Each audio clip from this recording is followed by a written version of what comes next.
Welcome to the Same Day Podcast, where we discuss driving incremental business growth and other topics related to real estate, property management, and entrepreneurship. Now to the show at hand.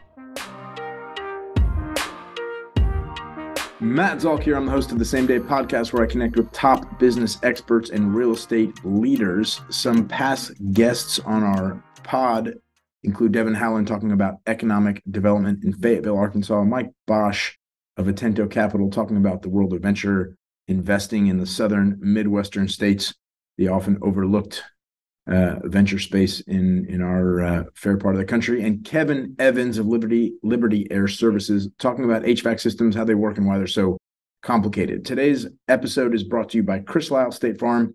Chris Lyle State Farm helps you protect your most precious assets and investments. Whether it's your home and auto, investment rental properties, or other valuables, call Chris Lyle State Farm for a quick and painless phone call to potentially save you double digits on all of your insurance needs. Visit diallyle.com or call his office at 918-878-7771. He only needs like 90 seconds to see whether he can save you some money. Today's episode is also brought to you by Keyrenter Property Management. At Keyrenter Property Management, we are a full-service property management company helping our clients buy, renovate, and operate real estate assets. We help our clients build wealth while taking the headache out of property management.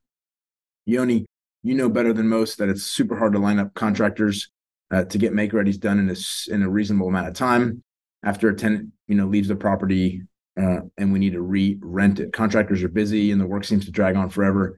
And that leads to lost rental income. At Keyrenter, we line up our dedicated vendors so that turns can happen quickly and we get more money back into the pockets of our owners. That's why no matter what rental you have, a single family home, a condo, townhome, apartment, we have the management solutions that you need. Go to keyrenterpmc.com. Yoni Schmidt is our guest today. He's the VP of Sales for Keyrenter, handling sales of property management services across all of our markets: Keyrenter, Tulsa, Oklahoma City, Northwest Arkansas, and Wichita. Yonatan's been with our Keyrenter team for 4 years and has been in the industry since he purchased his first investment property 16 years ago. Yoni, welcome to the pod. Thank you. Great to be here. We often get inquiries on our website from owners who are, let's face it, not even certain that they want a property manager. They know that they face a pain point, whether that is in needing to cover some income that would pay for a mortgage, or whether that is that they left, that a previous tenant left the property in disarray because they did a poor job screening, or for any other reason. And those people that come to our website and leave an inquiry, they are not certain about what we do, what we charge, and how we price a rental in the event that they want to make a primary home a rental or any other property a rental. They might also be considering a purchase in Tulsa from out of state, and they want to understand what the property would rent for and what we can do to help. So I thought that today on our podcast, we would discuss some of those concerns that the owners have or potential owners, future owners have when they inquire on our website, so that we can give them more clarity. Many people come to our website, they put in their details, they want to speak to somebody or text with somebody, and they just don't even know where to start. So this would be helpful for those owners, and I think we should provide some enlightenment or clarity on the basics, the very basics. So if we start with their most pressing question, which is, what do you charge? And then we kind of go through what we do for that fee that we charge. And finally, how we price a rental. Then perhaps the final question that I posited, which is, do I even need a property manager, will be a little bit clearer. If it's not, then we'll tackle that fourth question also. So let our listeners know, how do we price our services? So we generally price our services. Great question, Matt. We generally price our services based on the amount of rentals that you bring to Keyrenter, right? So our fee structure is a tiered structure that is in line with what most property management companies are doing out there. And many of them are doing it in different ways, but at the end of the day, they're charging the same thing. Even though it may not look like they're charging the same thing, it really is. Once you consider all the fees and everything that goes into managing the property. Our fee structure is basically 1 to 2 doors is 10% of your gross rents collected per month. 3 to 10 doors is 8%, and 11 or more doors on the single family residential side is 7% of monthly rent collected. On the multifamily side, boutique multifamily, that would typically fall anywhere between 7 and 8%, sometimes 10%. It just depends on the type of property, the condition of the property, where we are with it, and what kind of work needs to go into the property. Got it. So let's just stick with a very simple example. We charge 10% for a single home that we are renting. What do we charge if the property is vacant? So if the property is vacant and we need to place a tenant, we would charge a flat rate of $695 to place that tenant. This includes us coming out to the property, conducting an initial inspection, coordinating and facilitating all of the showings 7 days a week from 8 a.m. to 9 p.m., collecting applications, getting feedback from prospects who have come through the property to walk it and see it. Of course, any application that's coming through, we're vetting that application. We're conducting an extensive 14-point screening check because we have some certain guarantees that are built into our contracts for our owners. And from there, basically, we would market the property across a bunch of different online platforms and handle anything and everything from finding a suitable tenant all the way through move-in and collecting the first month's rent and the deposit, along with also ensuring that the tenants have transferred over the utilities and submitted all those accounts to us through a form that they can fill out online. Got it. So we will take the property in any condition, basically. We will conduct an inspection, do any work that's necessary. We will market that property, take professional photos. We will conduct the showings, screen the tenants once they apply, send them a lease, countersign the lease when we have done our verifications, collect the deposit, collect the first month's rent, and then move them in, essentially, right? So it's soup to nuts. We do everything. An owner doesn't have to do anything. They could be on vacation in Thailand, for example, and never know that any of this was happening, and we handle everything. Is that right? That is correct. Of course, if the initial inspection were to reveal that there's a large amount of work, a punch list of items might be shared with the owner. If it's not, and we think that this is something that we would tackle, and the owner understands exactly that we're going to handle the work because we had the conversation previously in our kickoff call with them, then we would run with it. In the event that it requires a lot of work, we may send them a punch list with an estimate. We can review it, talk about the scope of work, and ensure that the property adheres not only to our minimum standards, but also to federal housing quality standards that we would want our tenants moving into. Right. Beautiful. If a property is brought to us and it is occupied fairly quickly after we take it over, and then 12 months pass and a resident moves out, of course, we would attempt to not have that happen. We would try to keep a resident in, but if they did move out, say they were moving out of state and that property was vacant for a period of 2 weeks, would we also charge a management fee during that vacant period? We do not. No, we align our incentives with the owners so that we make money when they make money. And so if we charge 10% of rents collected, 10% of zero is zero every time I check. So we won't be charging any owner while their property is vacant. I have to, for those of us that are listening out here, your math is very quick on that one. I must applaud your mathematical skills. So we charge 10% of a single house plus $695 to lease the property. And for that, we discussed what we do on the leasing fee. What do we do on the management side? What is an owner still responsible for doing that we don't do? Is another way of asking the same question. So the owner is responsible to monitor their email, communicate with us, review their owner statement at the end of the month to, just be that last line of defense and make sure that everything looks good on their statement. And of course, respond to us if and when we have questions and if and when we need to make any one single repair or expense that's larger than our minimum threshold of $300, which is stipulated in our contract. Other than that, really, the owners, as you mentioned, they don't need to do anything. They could be they can be on vacation. They can be unresponsive and let us handle everything. The only thing they need to be responsive to is emails that come from their property manager towards the time the lease gets expired or comes to its expiration date. Then their property manager will be sending them a 90-day notice to inform them that their tenant or the lease on their property with the tenant is coming up and expiring. At that point, we make the decision together whether or not we are going to renew that lease or offer that tenant a non-renewal for whatever reason. The owner could be moving back into the house. They could be selling the house. They could be moving a family member into that house.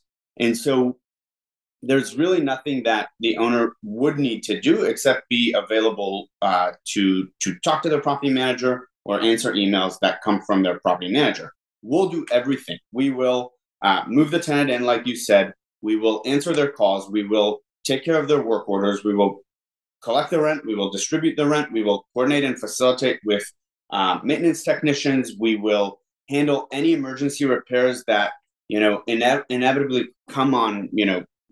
What happened to me last time was New Year's Eve, January or December 31st. A heater went out, and I had to call an HVAC technician in Oklahoma City to handle the repair. The guy got out there that same evening, left his family, and went to take care of the issue. Right. So let's go back for one moment to the renewal of the lease. We ask that question of our owners for a couple of different reasons, but one is because in the past, we have made the assumption that a property was an investment property that would be an investment property into perpetuity. And then we renewed a lease and found that an owner actually wanted something else. Mm-hmm. And so we made a mistake and we said, sorry, we now have a signed lease or renewal that's been signed. But had we asked that question ahead of time, we would have known. And so now we do that for the past probably 4 years. We've done that renewal request. If an owner does not respond to that request, I think we give 14 days and we say, please respond to this request. If you don't respond to this request, we will proceed as outlined in the email that we sent you, which generally includes the current rent that we're charging and the proposed new rent amount. Of course, if an owner doesn't respond, we will proceed as if we are managing that property into perpetuity and we are doing what we would do if this were our properties. And of course, you and I both own rental properties and we want them to be occupied all the time. If, however, in that process, a tenant balks at the increase and say we're increasing them 6% from $1,000 to $1,060, they say, I won't accept that increase. We would rather have an occupied property and come down a little bit on the rent increase rather than have 2 weeks or a month of vacancy, depending on how much work needs to get done and when what season it is and when we're able to actually release that property. So we might say to them, well, okay, how about $1,030? And if they accept that, then we would rather have a 3% increase than a 6% increase that is rejected in the vacancy that ensues.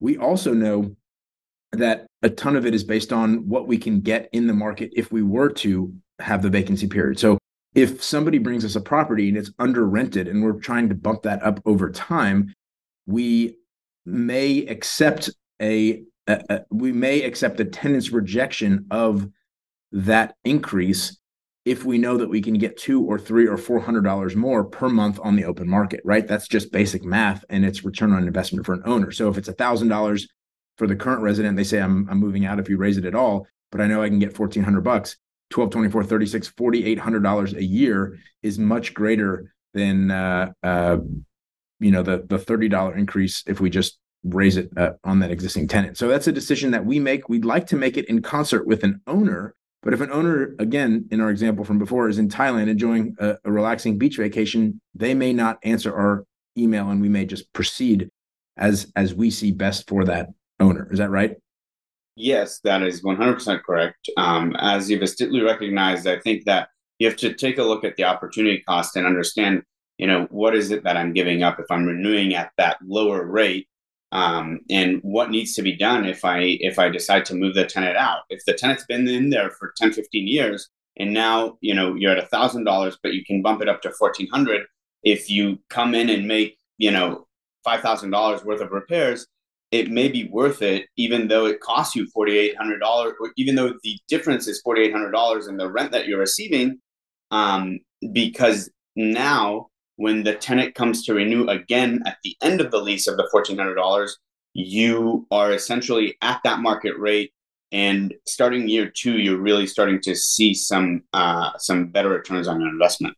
And you don't really want a property, we've covered this in other podcasts, you don't really want a property that has significant deferred maintenance, because it's just going to get worse. If a window sill has wood rot and is letting water into the property and is destroying the sheetrock, you want to know about that and fix it so it doesn't continue to destroy the sheetrock down to the hardwood floors and cause more damage over time as it wicks through. Solving that now is better than solving that in the future. So if you're dealing with a tenant that's been in there for 10 years and is not reporting some of the issues because they don't want you to come in and see that there are issues that you need to repair, and all of a sudden you have expenses that cause you to raise the rent, that's, we see that sort of thing on an ongoing basis, on a routine basis. So you want to make the repairs early, bump the rent with a bump in rent to market rates. You're going to get better quality tenants that are often going to stay longer, that are going to accept rent increases. They probably have better jobs, et cetera. And so it's a domino effect that's generally beneficial for the owner of the property. And that's how you and I own properties together, and you and I own properties individually. And that's how we operate our properties, just transparently. Sure. So once an owner understands what we do and how we price, their next question is often, what can I get for my property? Because they're making the determination of, should I sell my property potentially, or can I earn enough after fees to cover my mortgage, which is then paying down principal? I continue to receive the tax benefits associated with owning real estate, which are, in my mind, second to none. There's no other tax benefits like depreciation. And they want to know how much they can rent it for. I'll say, I want you to cover how we determine rental prices using comparables, but I will say the market is the market. So if a tenant is comparing two properties side by side, and one is at $1,500 and one is at $1,450, they may identify that the $1,500 property is nicer enough to warrant that $50 increase and still choose it. But they might also say the $1,450 property is the same, and therefore I'm going to go into that property. A resident looking, or a potential resident that's looking on Zillow to identify where they're going to live, does not really care whether your insurance costs went up. They don't care whether you have decided to take a strategic position as an owner to pay off your mortgage in 15 years instead of 30 years. So they don't really care what your costs are as an owner. They care what the market is for a rental property that's similar or comparable. And so we often have owners that say, my insurance just bumped up $70. Can I add $100 to the marketing rate? And we say, sure, but that doesn't make any sense. The tenant that's coming in doesn't care that your return just went down. They just care what the next property that's similar looks like. Having said all that, can you explain to us how we do rental comparables, or how we price a rental for a potential new owner? Sure. So generally speaking, we will take a look at rent comps within the last 12 months and within a 2-mile radius. We look for 4 or more rental comparables in a 2-mile radius. We will base our rent on the median of those 4 or more rentals. But like you said, the market is the market. Sometimes we are in areas and neighborhoods that do not necessarily have great rental comps, and so it's harder to comp those. What helps us, determine the market rates is knowing the neighborhoods, knowing the areas, being local experts in each of the markets that we operate in, and having good relationships with other people within the industry. For example, just the other day, I got a property a lead on a property from an owner who has a house in Sand Springs in a neighborhood that has one rental. When I opened up that one rental, it came up as a different property management company who we know very well and we work with closely. And I said, okay, let me call this person. His name is actually Ross Heyman, great guy. If you haven't met Ross, I highly recommend it. And I said, Ross, you guys have this rental in the neighborhood. Could you tell me what you guys are enjoying for your other rentals in the neighborhood? And Ross, generously enough, shared that information with me. I was able to share it with the owner. The owner seemed pleased with the numbers that we were giving him, and is potentially considering a move to Colorado based on the fact that we can help him cover the mortgage, and also collect the fees that we would collect. So cover the entire expense. So many times we have rentals in the same communities that our owners are potentially bringing to us, and we can say, this property is at $1,000, but we know it's under market. This property we just rented 2 months ago, and it's at $1,200. And this property, is rented for $1,400, but we leased it in peak season, and that leads to the difference. So if you're bringing us the property in January, we expect to get $1,200. If you bring it to us in May, we expect to get $1,400 or something similar to that. In addition to having our own internal rental comps, because we manage so many properties, we can go to other property managers like Ross at Tallgrass or Kelsey at Tallgrass and understand what they're getting for rental so that we can have a better idea of what's going on. That is in addition to just pulling rental comparables from the MLS or from Zillow through the tools that we use in our business to assess rental comparables. Tell me a little bit more about the median price, because I understand if you have a 2-mile radius, you might have a median price that is based on something that's a 4-bed, 2-bath that is 2,200 square feet, and maybe a 4-bed, 2-bath that's 1,700 square feet. So there's distinction, and then you might have distinction in size, I should say, and then you might also have a house that has granite and one that doesn't, one that is upgraded, one that doesn't. And so the median can blend those two things and be misleading at some point. How do we determine whether the median is a fair representation or if it should be higher or lower? Sure. That comes down to just understanding the value for some of these things that you're mentioning and drilling into each and every single individual property. Like you said, 2 houses that may be the same bedroom, bathroom, the same number of bedrooms and bathrooms that are in the same neighborhood and have different trim levels could rent for, different prices, even if they are the same size, unlike the example that you just gave. If we drill in and we take a look at, Zillow, we look at the active listings and we really zoom into the map and look at the lots, and we start clicking around to understand, what properties were listed at, how many days they were on the market, how many days they're currently on the market if they are active, how many contacts have submitted, inquiries about this one specific property. We can take a look at the price per foot and extrapolate that onto the footprint of the subject property that we're trying to understand. So if there is a property that's larger, right, the price per foot would normally be a little lower. And so we would understand that, it's not, even if it's in the same neighborhood of 4, 2.5, that's in the same neighborhood, if it's different sizes, it'll definitely rent for different prices. Same goes for, anything that has to do with trim level. If you have granite versus Formica or, any other countertop surface, it's going to look a lot better if you have stone on your countertops, and the property will show better. It'll advertise better. More contacts will come through, and it's just a matter of personal choice for a tenant who comes through.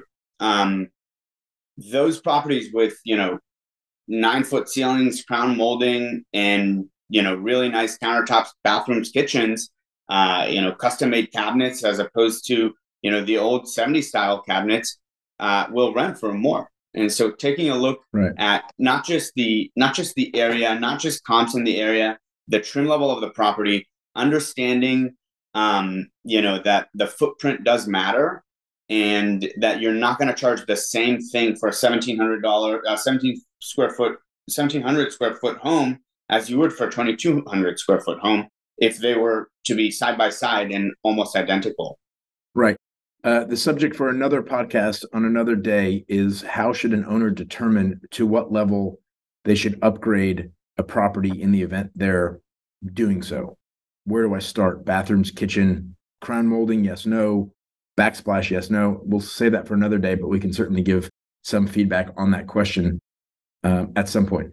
One thing that's worth mentioning is the mathematical inflection point associated with the long-term return on the property. If you lease a property at $2,300, day one it's marketed, versus at $2,400, day 31 that it's marketed, a month later, you've basically gotten the same result. So if we say this rental should not rent for $2,400, it will likely rent for $2,375, but an owner says, I want to keep it at $2,400, and we lose a month, they, just mathematically speaking, 12 months times the $100 difference is $1,200. They would be better off just leasing it today at $2,325, right? They would get that extra $25 times the month they saved, and would be mathematically ahead at the end of 12 months. The benefit of leasing it for $2,400 after a month of vacancy, however, is that the bump of 3 or 4 or 5%, whatever we do at the time of renewal and rent increase, is on a higher denominator. So they're going to get percentage-wise a little bit of an increase. That doesn't mean that we can't also just bump it higher on the 2325 number. But so those are some considerations to think through that we encourage owners to think through when they want to get higher rents than we're supposing the property will lease for ultimately. The other consideration is that peak leasing season prices will always be higher than lower seasons of rental because there's more demand. So if we get 3 applications on a property, we can always go to those people and say, we have 3 applications. Is anyone willing to pay $25 or $50 more?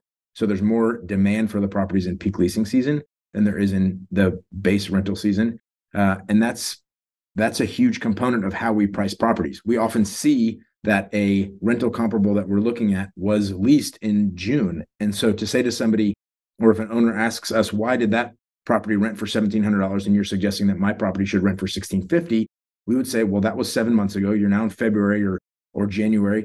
This was the middle of peak leasing season. So we expect that demand will be lower, and therefore we're not going to have as much competition. Fewer people are moving. We're going to get a slightly lower rental rate. What we try to do in that scenario is rent it for 18 months so that it bumps us back into peak leasing season. And at that point, we can actually charge the premium associated with that increased demand level in the market. Is that generally right, or anything to add to that?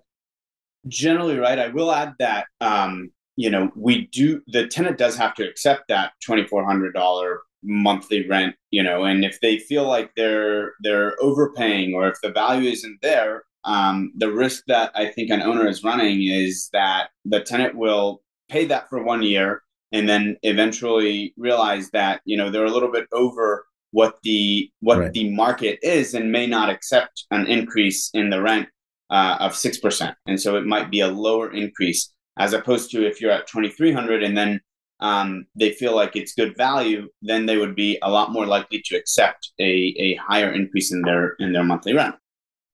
Generally speaking, yes, you are correct.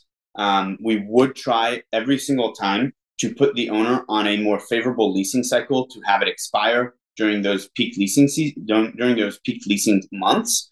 It makes our job easier. It makes the owner's investment a better investment, and generally speaking, it is the time of year that you can charge the most with high demand in rents. Love it. On this pod today, we've discussed what we do as a property management company, what we charge as a property management company, and how we determine prices for your rental as an owner. I've got Yoni Schmidt with me. He's the VP of Sales for Keyrenter, handling sales of property management services across all of our markets: Tulsa, Oklahoma City, Northwest Arkansas, and Wichita. Yoni's been with us for 4 years, and he's been investing in real estate for 16 years. So he's got a wealth of knowledge. Reach out to Yoni at Yonatan, Yonatan, at KeyrenterPMC.com if you have more questions or want to chat further. Yoni, thanks for being on the show today. Thanks so much. Thanks for listening to the Same Day Podcast. Tune in to a new show each week and be sure to subscribe to get future episodes.